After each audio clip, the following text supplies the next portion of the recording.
smart as he usually is. Brown drives, scoop, layup off the glass. That's not the first time we've seen a superstar in green and white sacrifice the body. Garnett knocked away. Ball game.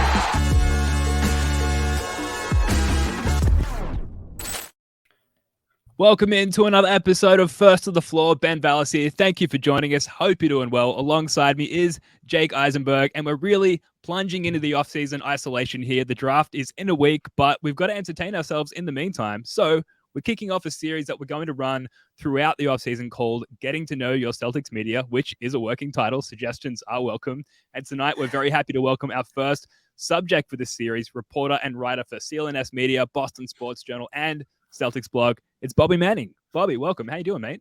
Hey guys, great to finally be on here. I enjoyed watching you at 2 a.m. after the Celtics game. The late night, yeah, absolutely. Yeah, a foray into the CLNS network. And Jake also joining us, who does have to jump off in about 15 minutes to jump on another pod, the very great Backdoor Cuts pod. Jake, how you doing, man? I'm good. I'm in the midst of my 30th year-old celebrations this weekend, so we're moving slowly, but we're now. Bobby's here. He's energized me. Any semblance of a hangover is now gone, and I'm ready to rip in. Yeah, it's that time of day over there. I'm in my prime right now. Those basketball games got me, in my most energetic state at 10:30 at night. Yeah. Now probably lasts till 1 a.m. Glad to hear it. And Bobby, what have you been doing to keep yourself busy now that the Celtics content machine is dried up? Yeah, there's been a lot of rumors popping up, obviously. So I've been writing quite a bit since the season ended. The finals were good. I was, podcasting a little bit about that. But mostly just prepping for stuff. And, I think the Celtics are probably going to be busy to some degree this offseason, making some changes. I don't think anything dramatic's going to happen here. But the off season, you lay low for a few days, you chill, and then all of a sudden it's like another season starting once the draft comes around, when there's just a week away now. Yeah, well, let's get into some of those rumors. So Brian Windhorst on ESPN, I'm going to quote him here. If Bradley Beal gets traded between now and next Thursday, I think people are going to be very surprised at the price and potentially how low it's going to be because his contract is not attractive. And then league sources, this is per Brett Siegel of clutchpoints.com, said that they believe Brad Beal is obtainable for 2 first-round picks and matching salaries. And it's important to note that Brad Beal has a no trade clauses there as well. So there's that trade rumor. And then there's, we heard earlier today, the Isaiah Stewart trade rumor as well, aka Beef Stew. The Celtics are potentially digging around there around the possibility of obtaining Isaiah Stewart. Of those two, we'll call them rumors, trade rumors, Bobby. Which two do you think, or which one rather, do you think has the most validity? I think obviously the Isaiah Stewart one, James Edwards put that out there. He's great on the Pistons side. And he threw at the end of there that he doesn't see the Pistons moving Stewart. I do wonder what the trade-off's going to be for that team as they try to start to get a little bit competitive here. They've been tanking for a few years. Cade Cunningham will be coming back. I wonder if a guy like Malcolm Brogdon would make sense for them. I think that's probably what the Celtics would have to offer to make something like that work. Grant, to me, doesn't move them enough. Isaiah Stewart's a talented center who's shown some great upside here. He started shooting threes last year and got to 32%, shot 4 a game. A physical rebounder, defender, a little undersized at the 5, but a guy I think that still has some upside at 21 years old. So I definitely see the Celtics being in on big men like that who project to not only supplement their depth at that position now, but allow them to have a guy into the future who they can work around, because the stopgap, Daniel Tice, 2022, Mike Muscala this year, not only did it not help much when Robert Williams went down or Al Horford was taking nights off and such, the playoffs especially, you didn't see much of Tice or Muscala in the moments where it mattered. You need something that's a little more sustainable here, and it feels like Grant Williams is gone to me. So if anything, that was going to be the guy who, after Horford ages into the bench and after, Robert Williams becomes a starter, who's your second guy? Who's supplementing your depth at that center spot? And Grant would have been that guy if they could have got a deal done with him. And now looking at the finances and the money that might be out there this summer, and how they used him last year, he just might be too expensive for what he is on this roster. So downsizing the salary on the roster is going to be something they have to do at some point here. And if you can do that while getting a cost control piece like Stewart, who's making $5.2 million next year, that makes a lot of sense to me. And I can't think of some names off the top of my head if they can't get Stewart who are in a similar place. But given that Grant's probably going to be out the door here in my mind, you do need something in that front court to supplement your centers. Yeah, I wonder if it's like if they're planning to lose Grant, that's why they're poking around someone like Stewart. Because, and you said, Bobby, like how they used Grant, they didn't really. Joe didn't appear to feel comfortable using Grant like Ime did. He's always kind of been that tweener. He doesn't quite really, you don't really feel super comfortable going to Grant at the 5. And he hasn't been, never really did this year. Yeah, I'm still surprised I didn't go to it more to at least just see if it was possible. Like a Grant, Tatum, like kind of 4-5. Like you would think got enough size. Like Tatum rebounded so well this year. And then you get in like Jalen and you gain rebound to kind of clean up the boards, and you spread it out, but they just didn't go to it. Spoonie in the chat here, it's a good point. Like I know James Edwards said that they weren't thinking of moving Stewart, but you think about that front court, like they traded for Wiseman last year. So clearly the front office is like wants to see what they have there. Duran, who they drafted last year, was a monster, monster all season long. Like he's the starter. And then I don't know, classic Pistons, they signed Bagley to like a pretty big money deal for multiple seasons. So that's 3 guys that play kind of Beef Stew's position. I know he's playing a little bit more of the 4 with like, stretching out to shoot more, but like I feel like his best position in the league is going to be at the 5, right? Like he's not really a versatile 4 man. Yeah, and if they want to take a step, a guy like Brogdon makes sense for them. It's someone who can just put the ball in the basket. They need that right now, and he does bring some playmaking to the table there. It's a position of strength for the Celtics. Front court, a little bit of a position of weakness right now. So you think you're trading an abundance on Detroit's side for an abundance on Boston's side. It's a trade that makes some sense to me, and obviously there's a salary difference there. Pistons have cap space. Celtics are running a luxury tax bill right now. So there's also a differential right there that you could talk about. So I don't know, maybe it's something the teams can circle back on, and maybe the Celtics can compensate Detroit a little bit more here for, probably, I don't know. I don't want to call it a negative value contract in Brogdon's case, but it's a big contract that they'd be taking on in Detroit. So maybe there's some compensation that Boston needs to throw on top of him. This is just the kind of haggling I think that goes on in the offseason. I'm surprised you haven't mentioned your boy Cornette. Do we need to be trading? Do we need to be trading for a third big? Is the third big sitting right in front of us? Luke Cornette is ready to give them regular season minutes. In Detroit. He's ready to give anybody minutes. I love Cornette. You mentioned Grant not being you mentioned Grant not playing any center this year. Blake didn't play at all in the postseason outside of that little stint against Atlanta. Yeah, Hauser didn't play at all against Miami. There was a lack of creativity on this team this year, particularly in the playoffs, that is a little frustrating, especially when they didn't. It's not like they went all in on the regular season. They lost the 1 seed. They were taking some games off at the end. There were some spots where it felt like, try to work some guys in, try to experiment a little bit. And then you're throwing Pritchard into games in the postseason where he's just standing around out there. He's not involved in any meaningful way. So that's one of a number of things out of the postseason that became a little frustrating, is that none of those bench guys, Muscala, Cornette, Pritchard, Hauser, could play any role, Griffin. And it's not like those guys didn't play well during the year. So then is there another potential trade that you think Celtics fans should be looking at that might address that lack of creativity off the bench? You could try to consolidate a little bit and get a guy that would be able to eat more minutes with a little bit more trust from the bench. And I don't have a name off the top of my head. A guy who intrigued me at the deadline was Alec Burks, another Detroit guy who I think's on a $10.5 million contract there, something you could probably easily match with a couple guys off your bench if you want to consolidate a little bit.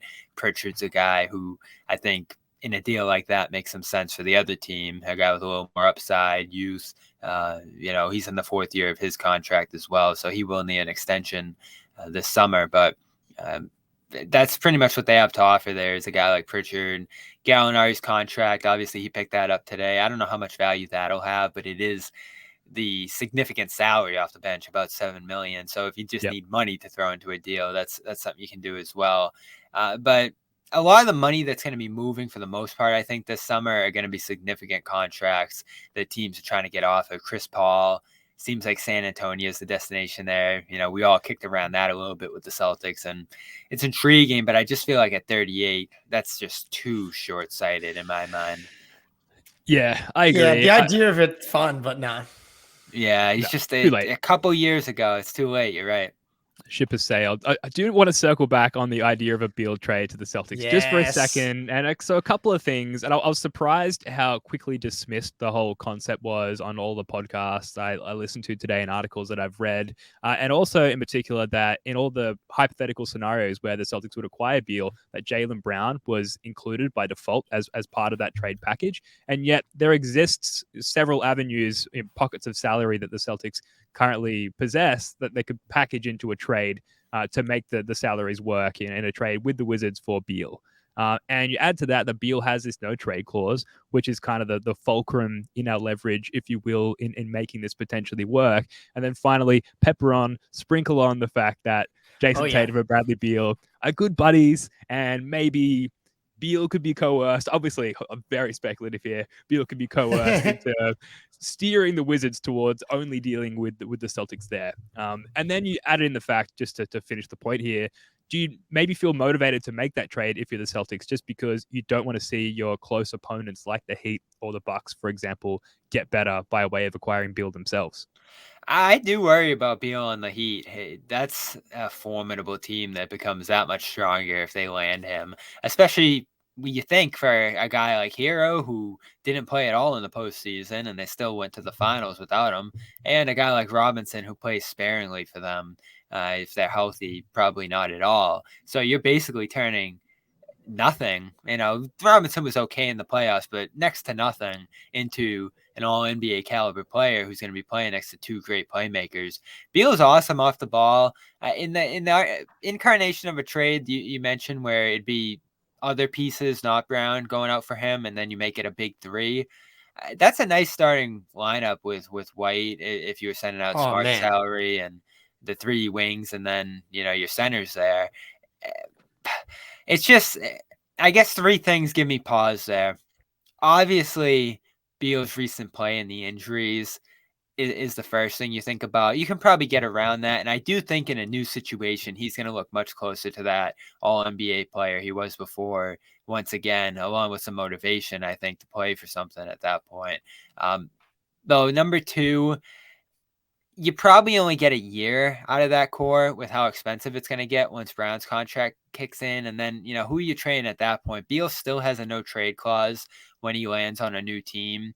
So he's difficult to trade already from Washington's position. If you're Boston and, you don't accomplish what you want to next year, all of a sudden you're in a much less flexible situation the following offseason to try to make some changes. And then on top of that, when we talk about this team's issues, the two stars being more score first guys, not having the playmaking you need, and the ball just getting stuck in it, almost turning into my turn, your turn a little bit. I'm going to give Beal more credit than other people because I do think he's such a great off-ball mover, maybe the best off-ball mover I've seen in this league at his best. He's such a great shooter, so if he's in those catch-and-shoot positions, you love that. And he is a great secondary ball mover that if that was your team, you could make it work. But is that a good plan, especially long-term for your team? It's tough, I think, to commit to it, especially where you're giving up a Smart, who I think is going to be key to kind of sustaining depth under this new CBA. He's signed through 2026. That's a real advantage, I think. You have your other supporting cast alongside, like Brogdon, who I don't think you just throw away this offseason. We get back into that debate of, do you just run this back? This would be a good way to really shake up the roster and consolidate talent so that you have these three high level scorers the teams are going to have to deal with night in and night out. It'd be a lot of talent for opposing teams to guard. It's intriguing. Beal's good. It's intriguing, Beal's good. It's expensive, and it's a 1-year try at a title, and then after that it gets really challenging. I just don't think it's enough of a guarantee that you get that title. No. I think what's potentially more likely if you do trade for Beal is that you're moving off Jalen before you're moving off Beal. In a year or so. Because if Tatum, this would be, I think, Tatum driven, because a lot of the reporting right now is that like the Celtics aren't in on it, and I don't know, it kind of feels like the Celtics aren't in on anything until they are at the last second, with Brad especially, as opposed to Danny, who is the opposite, and he's in on everything and then wasn't in. Right. Remember the Harden saga? Yeah, exactly. Oh, yeah. Exactly. So I don't really buy into like that really one way or the other, but the idea of like Beal's assist to turnover ratio is much better than Jalen's. He's a much better playmaker. Definitely has his own turnover issues as well. But like this team's biggest issues, like it's the crunch time offense specifically. But the reason they didn't win the title last year against the Warriors and didn't get through Miami was way more to do with the offense than it was to do with the defense. The defense wasn't as good as it should have been this year, no question. But the problem was they could not score. And the offense just like, as good as it looked early in the season, the off-ball cutting, the movement, all that stuff went away, and they fell back on those habits again. And so, like you said, doing a big shakeup, I do wonder if they need that big shakeup. And man, that Beal, Tatum, Jalen lineup would just be devastating. Like there's and part of why I think you might need to really consider it.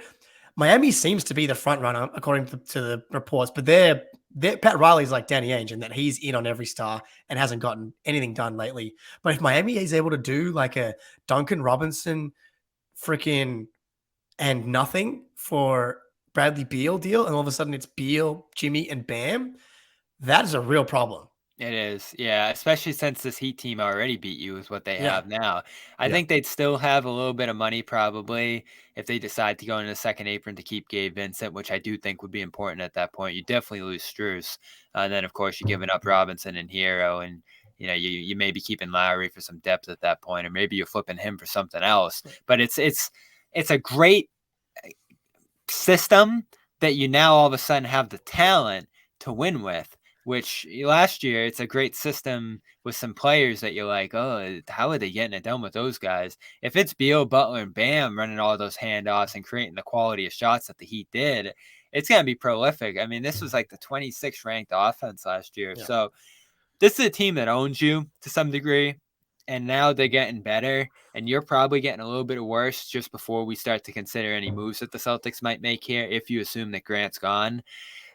You're in a tough spot going into next year, I think, and I'm sure some other teams in the East will be trying to improve as well. I could see if Beal moves, the Bucks looking at a guy like Kristaps Porzingis to replace Brook Lopez.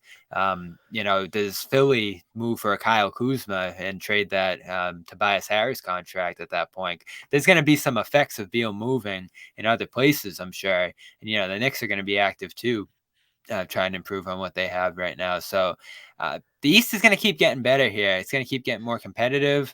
If it's healthy next year, you're dealing with that Bucks team again. If Harden's back in Philly, all of a sudden that's a team that was so close to beating you. So you're going to have tons of competition here, and you got to find ways in your own right to improve. Doesn't mean you force a Beal deal. And I don't know, what would that trade look like? Smart, Brogdon? Well, you just do Brogdon, Gallo, Muscala, Pritchard. You do all you do the fill right. You're trying to outbid the Heat though, so they can throw in a hero. But that's where the no trade clause comes in. That's where Buddy Beal and Buddy Tatum get together and say, "Hey guys, this is what we're doing. This is how it's going to happen. Right. Just make the salaries work. That's this the is dream. The only place I'm going." I think it's more likely that he has a number of destinations he'd be okay with, and he's not really trying to force himself anywhere. And of course, the Wizards do need to get their appropriate return back. It's kind of a two-way street here that, he does choose his destination, but they could also just choose to bring him back for another year. So I would be surprised if he says I'm going to the Celtics and nowhere else. Despite the friendship with Tatum here, because Come I on. saw some reporting today that Miami's a place he's been looking at for a long time, and Yeah. who isn't? Yeah, of course. Yeah. So I definitely, if I had a bet on it right now, I think he is in that Heat uniform next year. It's a disaster. It's just too much of a commitment if you're the Celtics. And then on the other side, like you said, you may be trading Brown the following offseason. Yeah. Is Brown in an even smaller usage position on the team next year in that case? He already had frustrations with his role this year, clearly. It's intriguing, but not enough for me to say, go do this. No, like I don't think it actually makes in a vacuum that much sense for the Celtics to do it. The problem is if the Heat or the Bucks get Beal on like one of these crappy, like if the Heat get Beal with this deal that's proposed, and then all of a sudden they've got this Beal, Jimmy and Bam, big three, and I'm not worried about their depth because they just find guys. They have this system, they have the coaching. They're just going to have the next Gabe Vincent, the next Caleb Martin going to come out of nowhere. Not worried if they lose a bit of depth. They'll replace it somehow. Yeah, and that's the team. I know, the East keeps getting better. The Celtics are always there by hook or by crook. It's not pretty. It wasn't pretty again this year, but they were in Game 7 of the conference finals again. They were in the finals the year before that. Like they are the preeminent team, kind of. It's like it's been them in Miami really for the past 5 years, and so I still think the Celtics are going to be right at the top. The Bucks have their own issues with losing Lopez. Middleton had another surgery after the season ended. I think the Sixers are cooked at this point. I think if they couldn't get it done this year, that was like the best team they've had in the Embiid era. Like if you lose Harden and you get Beal, are you in really the same place? I don't think. Or if you keep Harden, you don't get Beal, their ceiling's capped with Harden as their best player as he gets older. But this Miami thing, that really freaks me out. It does. Yeah, and the other thing I'll mention is the other reason you might think about doing it is that right now, the way the roster is constructed, you're still concerned about those non-Tatum, Brown-led bench minutes that killed this team last year. All of a sudden, those are Brown and Beal minutes with Tatum sitting, or switch any of those three guys. You're always going to have two of those guys on the floor at any given time. So the ball won't be in Brown's hands, needing to make those plays in a Game 7 where Tatum's turning his ankle. So that's a creative way, I think, for the team to get better in an offseason where they don't have a lot of outlets to do so. So I'm not going to write it off completely. I have enough pause with it for me to say no if you really made me choose yes or no on something like that. Yeah, like Jake, you mentioned the scoring issues for the Celtics, and that might be why the Celtics dive in and make this move. But I would still just love to see the C's rediscover their defensive identity, which I know it's kind of becoming a cliche at this point. What are you still going to say, Bobby? We had a water incident. You talked about the defensive identity for Bobby, and Bobby's throwing his water around. Yeah, we got excited there. And you're on mute, Bobby, just so you know. You're on mute, Bobby, now as well. I got so upset about the defense last year. Yeah, been there.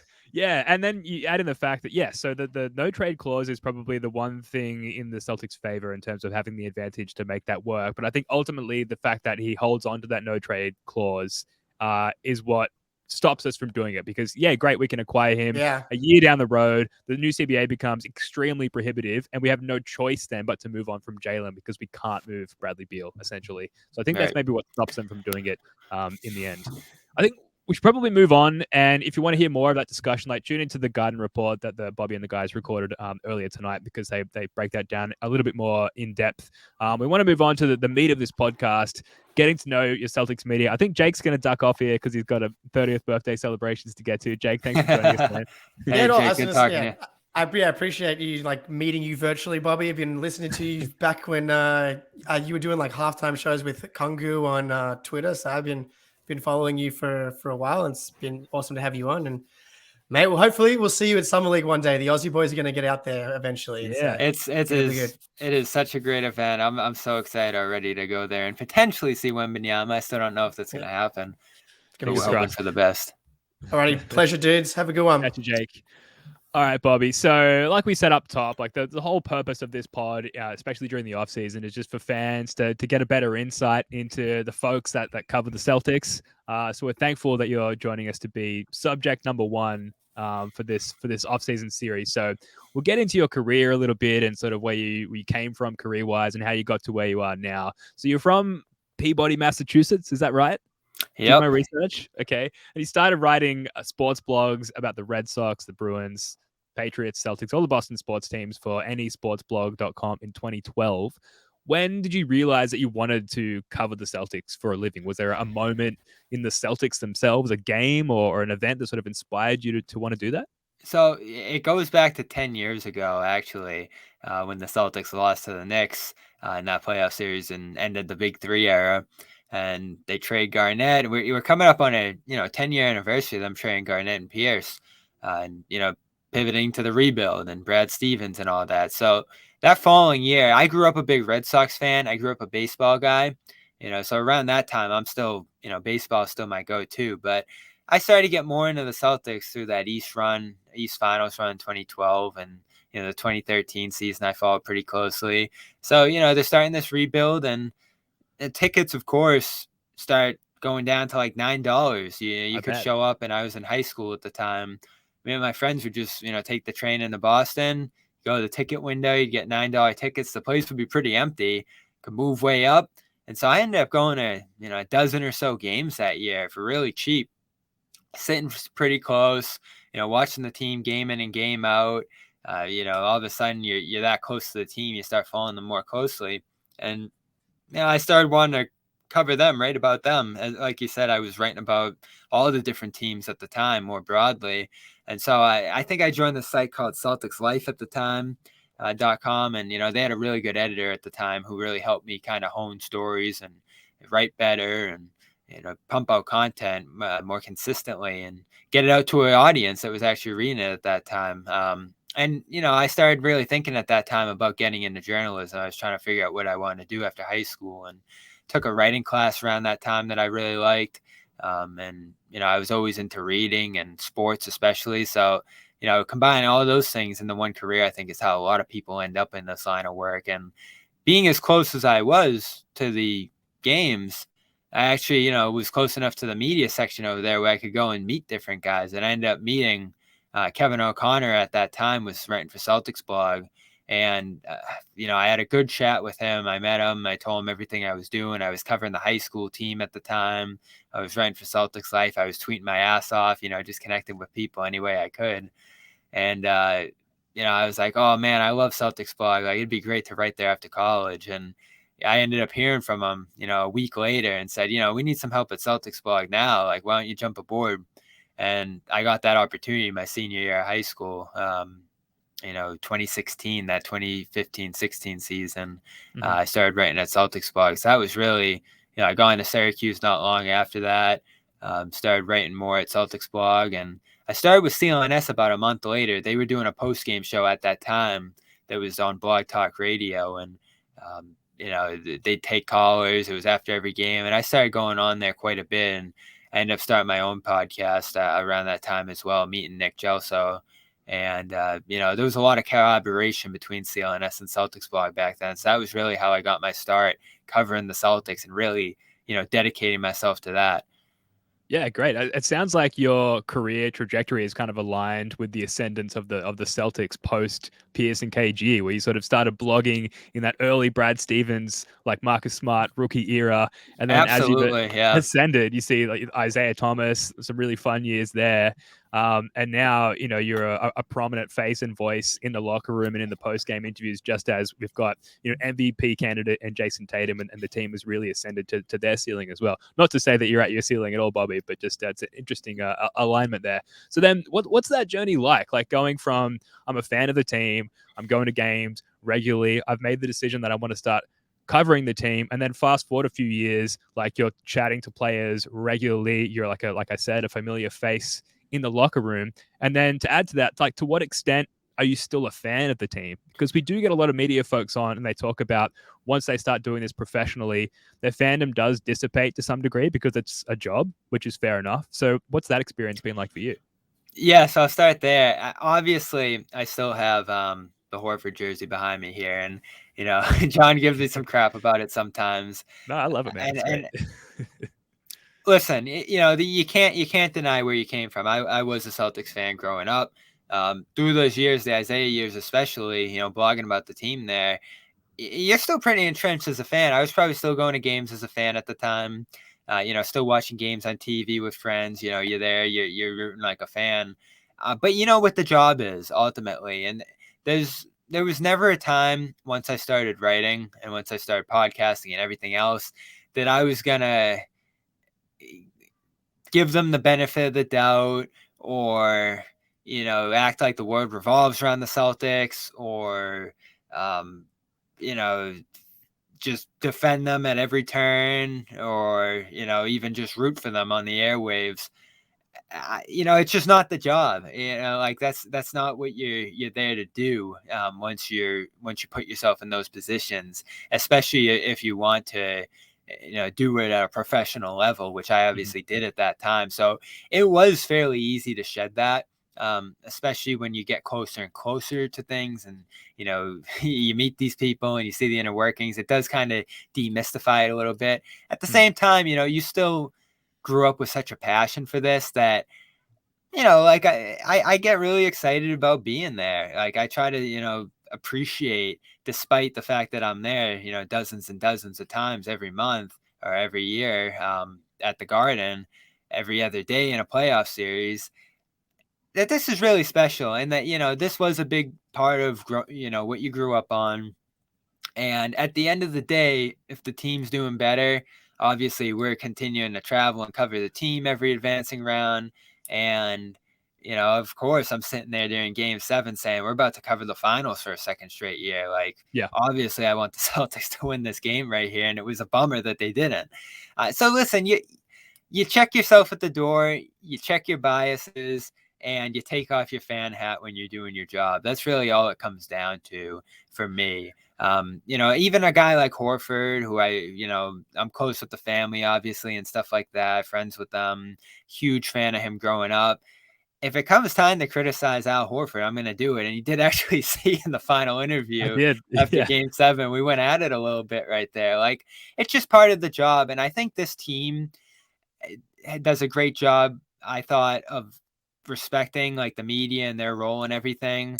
And I think this beat, which obviously is comprised, I think, of a lot of people from Boston, a lot of former fans, does a pretty good job of kind of taking off the fan hat and doing things in a professional manner. Like, I think there's a good give and take in that locker room that was really, helpful for me continuing to kind of grow into my role here and, do it at a high level. And this really was the first year where I was able to kind of be adventurous and do things like freely the way I wanted to, because honestly, it was challenging during the pandemic covering the team the way we were. It was great to be able to jump on the post-game show, while they were in the bubble and just fire that up and that be kind of, how we were covering the team at that time. But I wasn't able to meet anybody and network and kind of, develop stories and sources that way, never mind interview people on a consistent basis. And it was the same deal in 2021, we're not even in the building for half that year. Then when we get in there, everything's on Zoom. And then last year was very similar, especially for me, a guy who was just starting to get in there.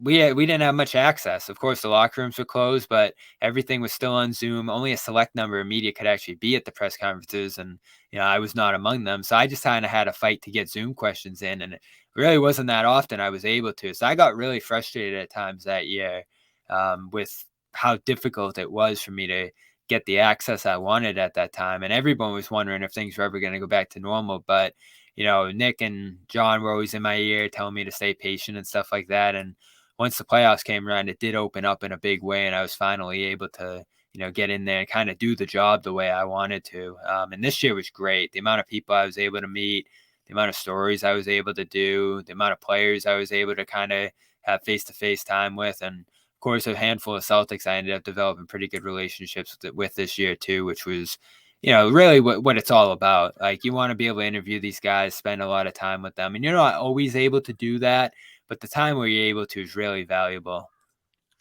Yeah, again, an alignment with the Celtics there. So earlier in your career, you sort of knocked off course briefly by the pandemic. Of course, we saw the same thing with Jason Tatum, who was just starting to ascend, and then COVID hit, and it sort of interrupted his trajectory there as well. So it's interesting how there's an alignment between the two there. I imagine it's a pretty competitive industry, Bobby. I think a lot of folks write about the Celtics, but only a limited amount actually get to be in the locker room or travel with the team. Were there any major barriers that you had to overcome, like to get to where you are now? Yeah, definitely. I think last year was that big one. I really wasn't part of the beat.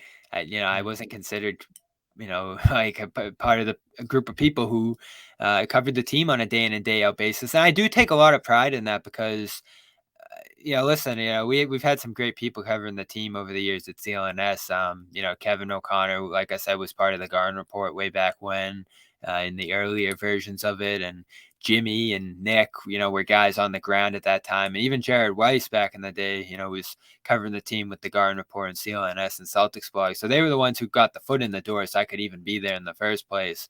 But enough time had passed. Jared had left. Kevin, went to the Ringer and all that. So there really was a period of time there where, Joe Sway, he's been a constant. I think he's been a big part of, keeping us on the ground there and keeping the coverage rolling through the years. But, like for someone to be there day in and day out at practices, at shoot arounds and stuff, the way like the regular beat members are, like the Globe and Athletic and everything else, we weren't at that level. And I, was able to get the opportunity to do that and show the Celtics that, like, we're serious. We're about this.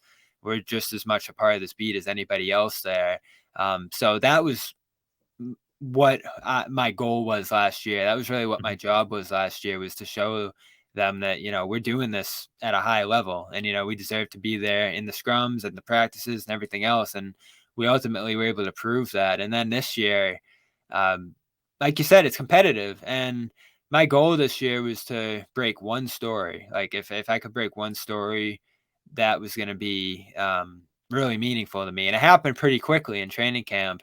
I broke a few signings, some of the little key stuff like Samanich and Justin Jackson or whatever. There was a couple of signings.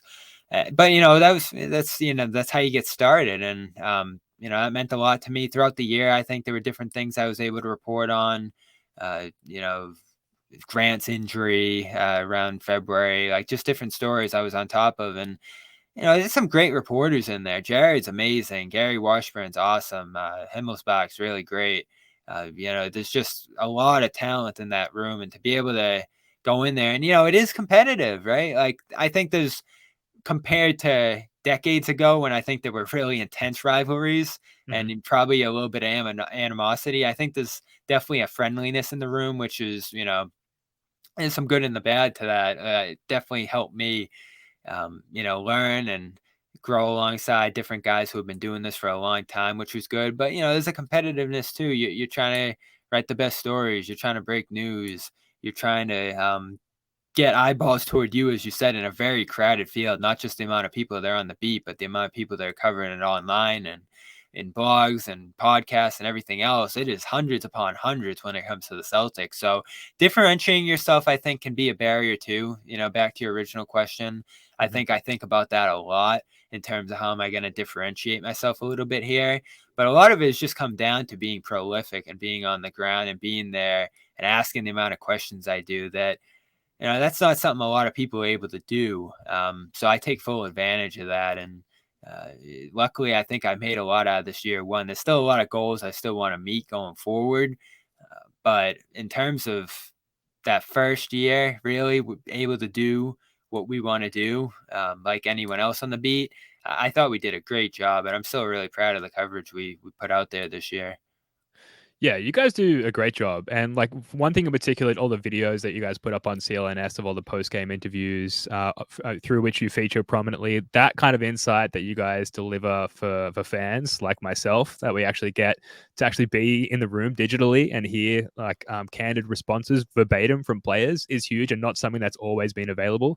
And yeah, you obviously had a killer year, Bobby, and as someone who's been watching the team really like quite intensely since 2008, to see you sort of come onto the scene and then this year hear your voice and see your face so prominently and regularly throughout the year, I think a lot of people were stoked and really rooting for you there. So it's good to see. And we're excited to see what you bring next year. You mentioned that it can be competitive amongst those on the Celtics beat. Do you find that you're like you're probably one of the younger guys on the beat, younger people on the beat. Do you find that your youth like helps you with rapport with the players, for example?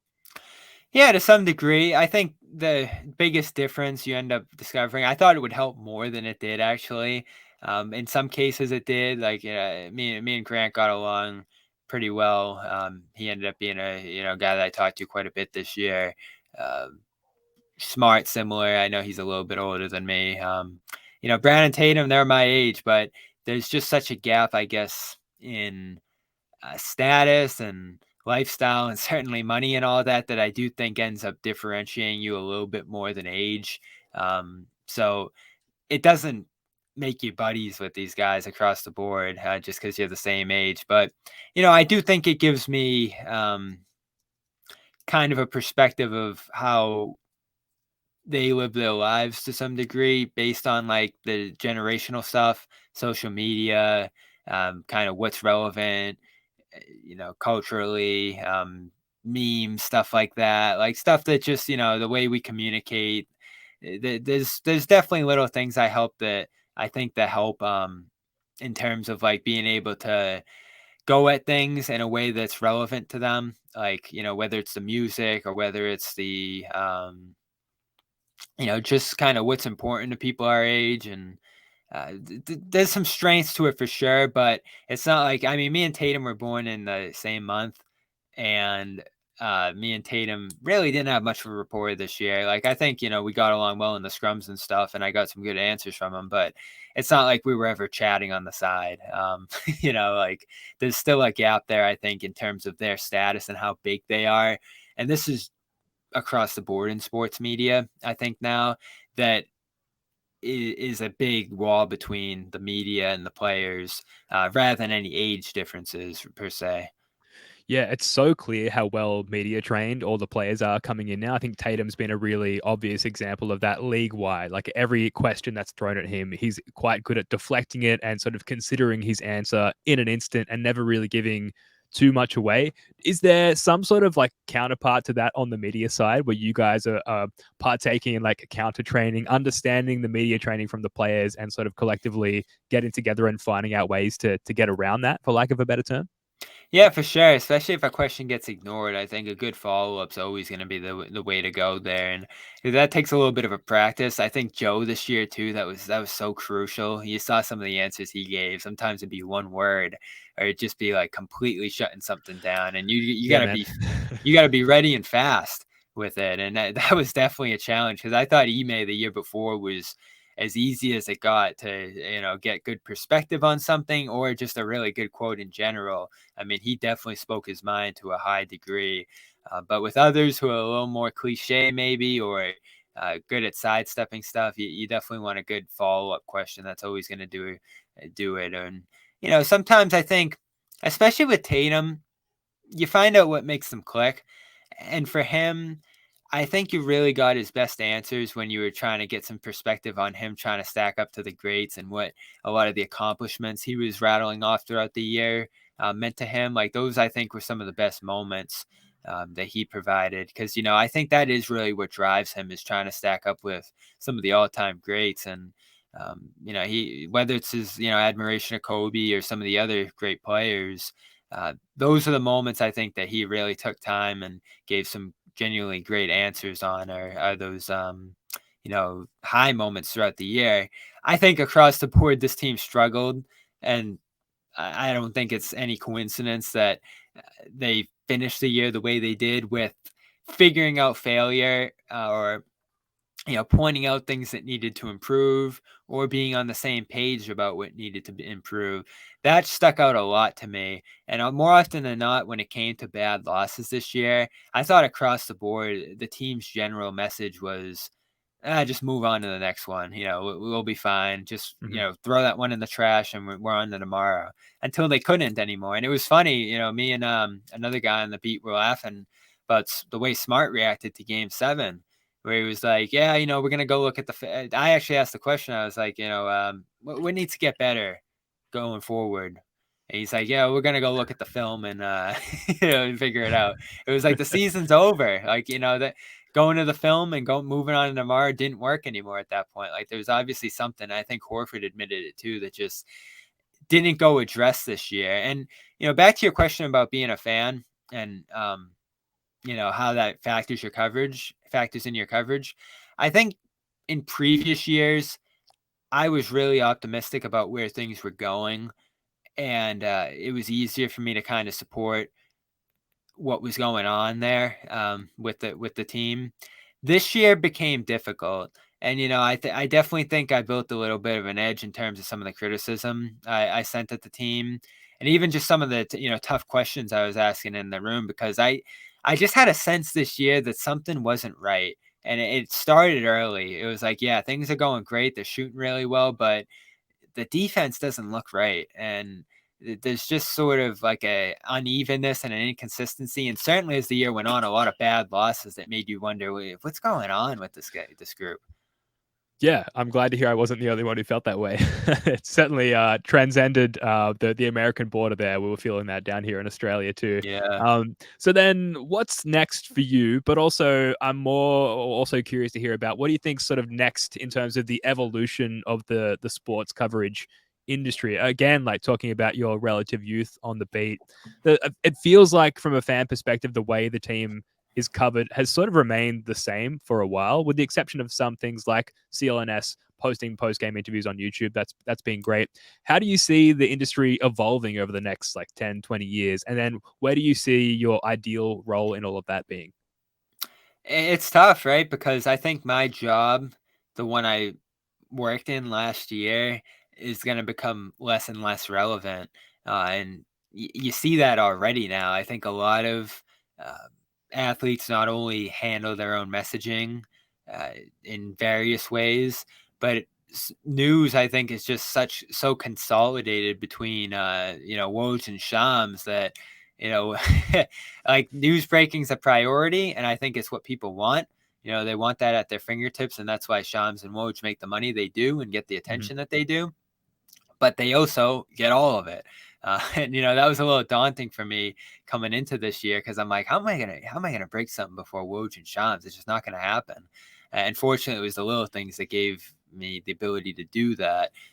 So I think that's the first challenge, is that we're not crucial to these guys. And that's a development that's been going on over the years. And I think it's only going to continue to happen as these guys have more ability to put their message and their brand out there. I mean, Tatum doesn't need the beat to promote his shoes. That's very easy for him. So what you're trying to figure out, and what I'm trying to figure out, of course, is like, what value can you give to these athletes to where they're able to give you news or give you a story or give you an interview even a lot of the time. Like I didn't get to interview Brown and Tatum all year. And, I didn't really have any big stories to pitch to them, but I think it would have taken, something very convincing for them to be able to sit down. Like I know Brown sat down with the New York Times. I mean, the New York Times is the New York Times. So if I'm able to get to a place like that eventually, I'll have a lot of ability to kind of do the stories I want to at the highest level, with Browns and Tatums and the stars of these games who people are most interested in. So that's one way. Relationships I think are important too. Like in Brown's case, the Ringer piece he wrote with Logan Murdoch was a guy he had a long-standing relationship with. Sure. So, that's another way I think around kind of the wall these guys have built up in front of them. And then, I think for me right now, it's just been a focus on the role guys. Like I think they still have value in those relationships that the stars in this game don't. So I think that is a big reason I was able to get close to a lot of, some of the more, bench role guys on this team. So I think that's a good way to start working myself up a little bit and start, focusing on some smaller stories on the team. Like I think I wrote some great Derek White profiles this year. I think I wrote some great Luke Cornett profiles this year, and Grant and such. So it's tough. Like it really is a tough industry that I think there's less money being committed to. You saw with the Athletic layoffs last week. And I think from an athlete perspective, there's less and less of a reason for them to, really talk to media at all. So it's just consolidating in a way that you really need to do this at a high level to be able to survive in this field. And that is a big part of what drives me to, do such a great job, as I know that this isn't going to be here forever. So like you really have to make those relationships. You really have to put that compelling stuff out there and really build a name for yourself, or else, you just kind of get lost in the crowd here. Mm-hmm. Yeah, absolutely. The thing that bothers me about athletes having total control of the messages they're putting out is that, like, you guys, at least from my perspective, a lot of the time it feels like investigative journalism, and that you're traveling with the team and you're sort of searching for truth Yeah. the whole time, and you're doing your best to relay that truth and those messages to the fans. And without that being filtered through you guys, you truth tellers, and the athletes having total control of their message, it feels like we're only going to get this like really player controlled narrative the whole time, and we're not going to get those insights, that truth that you guys deliver on a regular basis. So you talked about it's the challenges in finding value from the players' perspective.